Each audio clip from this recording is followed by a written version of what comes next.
We saw, using this reaction simulation, what happens when something reaches equilibrium according to Le Chatelier's principle. And so again, I'm just going to run the simulation, and we said that in any chemical reaction, a forward reaction, right, where our reactants go into our products, is happening. And we also said that in any chemical reaction, a reverse reaction, where the products are being converted into reactants, is happening at the exact same time. We said that at equilibrium, our reaction rates are always equal, even if our concentrations are not necessarily equal. Again, that's because our forward rate might not necessarily be equal to our reverse rate. So, what happens if I stress my system out and change that equilibrium? Well, let's say I increase my reactants, right? So I'm going to increase how much I'm putting on the left side of my reaction. Let's see what happens.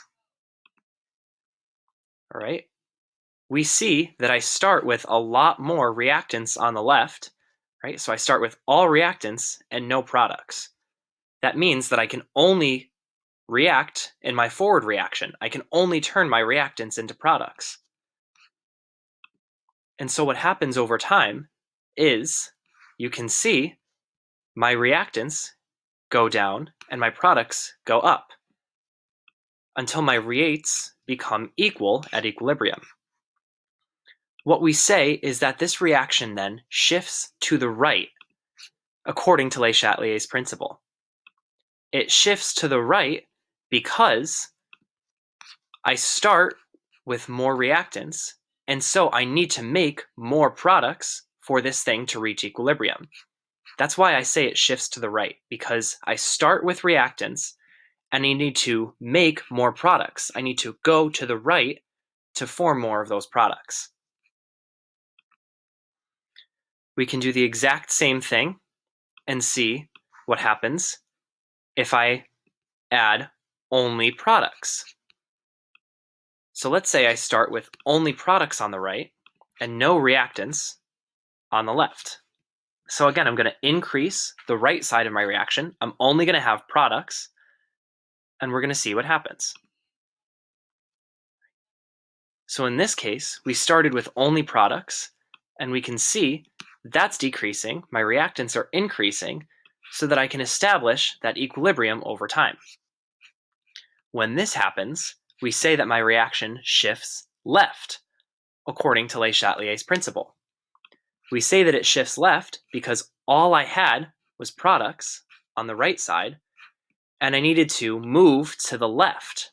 I needed to go through a reverse reaction in order to make more reactants on the left side.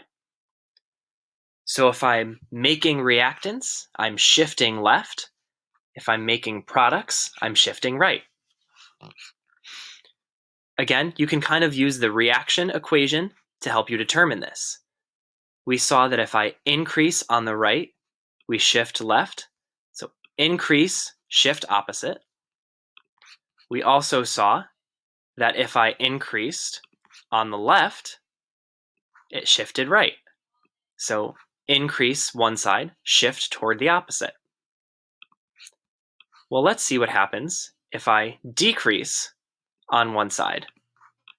Okay, so let's reset this reaction, and let's say I decrease on the left.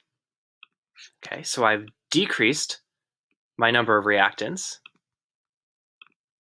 What happens, as you guys can see, just like we saw in the most recent one, I'm going to try and make more of those reactants to maintain equilibrium. So we can see then, if I decrease on one side, the reaction is going to shift to the left. It's going to shift towards that exact same side. So decrease, shift towards the same side.